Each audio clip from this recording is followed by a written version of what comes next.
You are 15 years old, and you have not eaten since yesterday morning. Not because you forgot, not because you were busy, because there is nothing in the house to eat. You watch your mother boil water and pour it into cups and call it tea, so your younger siblings do not go to bed crying. That night you lie on the floor and you make a decision. The next morning you go to the market. Not to buy anything. You have nothing to buy with. You stand near the entrance and you watch. An old man counting change from his pocket. A woman putting her purse back into her bag after paying for tomatoes. A man in a suit moving through the crowd with his phone in his back pocket. Your hand moves before your brain finishes the thought. The wallet is in your fist before the man in the suit has taken 2 more steps. You walk away fast but not running. Running is how you get caught. Inside the wallet, there is enough money to feed your family for 4 days. You do not feel guilty. You feel relieved. That feeling of relief is the most dangerous thing that has ever happened to you. Within 2 months, you are not taking wallets anymore. You know 3 other boys from the neighborhood. Kwame, Fi, and a boy everyone calls Cobra because of the scar on his neck. None of them are older than 17. All of them are hungry in the same way you are hungry. You move together now.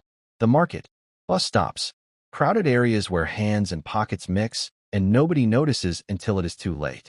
Then one evening Cobra says he knows where there is a motorbike, parked outside a shop. Owner always leaves it unlocked. Nobody watching after 9. You tell yourself this is different from a wallet. It is. But you go anyway. The motorbike starts on the second kick. You ride it 3 neighborhoods away and sell it before midnight for a fraction of what it is worth. The money split 4 ways. Your share is more than your father used to bring home in a week. You are 15 years old, and you are the one feeding your family now. Nobody asks where the money comes from. You think that means nobody knows. It means nobody wants to know. The neighborhood has been changing. People have been waking up to find their goats gone. Chickens taken in the night. Motorbikes disappeared from compounds. A television pulled through a window. An attempted break-in on the teacher's house at the end of the road. 2 weeks ago, someone tried to take Mame ESI's car while it was parked outside her shop. People are angry in a way that has been building for months. Cobra has a new plan. A house on the edge of the neighborhood. He has watched it for a week. The owner works nights. His wife visits her mother every Thursday. The back window latch is broken. He knows because he checked it himself. Thursday night. 4 of you. In and out in 15 minutes. You go. The house is dark when you enter. Kwame stays outside. You. Fi, Cobra. Through the back window one at a time. The broken latch giving way without a sound. Inside it is quiet. A television. A small shelf with electronics. Cobra moves to the bedroom for the jewelry. That is when you hear it. A floorboard. Then another.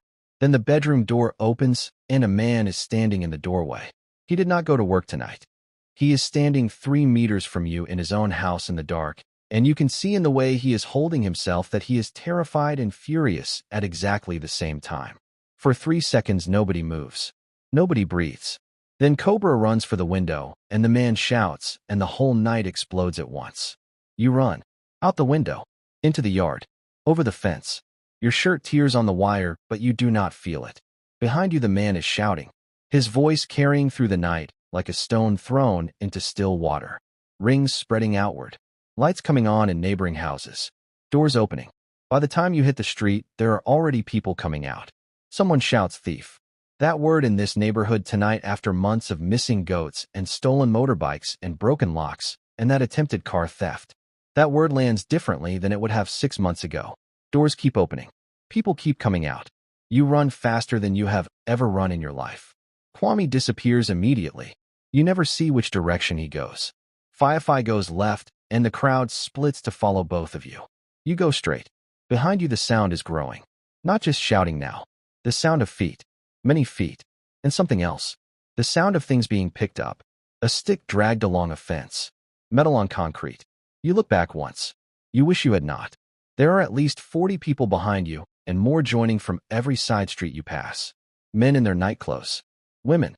Some of them you recognize. The man who sells bread in the morning. The woman from the church. The teacher whose house was almost broken into 2 weeks ago. Some of them are holding sticks. Some are holding hoes. One man has a machete. They are not chasing you because of tonight. They are chasing you because of every goat. Every chicken. Every motorbike. Every broken lock. Every night they spent wondering if tonight was the night someone came through their window. You are 15 years old, and you are carrying all of that on your back as you run. A stick comes from somewhere and catches your shoulder, and you stumble, but you do not fall. You keep running. Your lungs are burning. Your legs are telling you they cannot continue, and you are telling your legs they do not have a choice. Then you see it. The police station. The light above the entrance, burning yellow in the dark. You run through the door. You are screaming before you are fully inside. The officers pull you behind the counter. Outside, the crowd has arrived. Fists on the door. Voices layered on top of each other. The sound of a mob that has been patient for a long time and has just run out of patience completely. The officers lock the door. You sit on the floor behind the counter with your back against the wall. By 1 in the morning, the crowd outside has gone quiet. Then silent. You look up at the officer nearest to you. He is not looking at you. At 2 in the morning, a representative from the community comes to the station. He is calm, respectful. He speaks to the officer in charge quietly for a long time. He explains that the community would like to handle this themselves, that they will take you to the family of the person whose house was entered, that you will apologize, that everything will be settled peacefully and quietly without burdening the justice system. He places an envelope on the desk. The officer in charge looks at it for a long time. Then he looks at you. Then he signs the release form. They walk you outside. 2 men holding your arms. The crowd around you, 3 people deep in every direction. Faces you recognize. Faces you have seen your whole life. You walk half a block. Then the first hit comes. You do not see it. You just feel it. Something hard across your back, and then the pain arrives a second later like it had to travel to reach you. Then another. Then you stop counting. You stop feeling individual hits and start feeling just a single enormous continuous thing that your body has no name for. You go down. They do not stop. Someone calls the police. A warning shot fires into the air, and the crowd scatters in every direction. Running feet. Shouting. Then silence. You are on the ground in the middle of the road. You cannot get up. You cannot see properly out of your left eye. You lie there for what feels like a very long time before the officers reach you. You spend 3 weeks in the hospital. Your left eye stays swollen shut for 9 days. 2 ribs cracked. Deep lacerations across your back and arms. A fracture in your left hand from trying to protect your head. You are 15 years old. On the day they discharge you, a police officer is waiting at the hospital entrance. And your mother is standing beside him. She does not run to you. She does not cry. She just looks at you. The way a person looks at something they love that has been broken in a way they do not know how to fix. She looks at you for a long time. Then she steps aside. The officer puts handcuffs on your wrists. He puts you in the back of the vehicle. Your mother stands in the hospital car park and watches the vehicle pull away. You watch her through the back window until you cannot see her anymore. That image. Your mother standing in a car park watching a police vehicle take her 15-year-old son away. That is the last free thing you see for a very long time.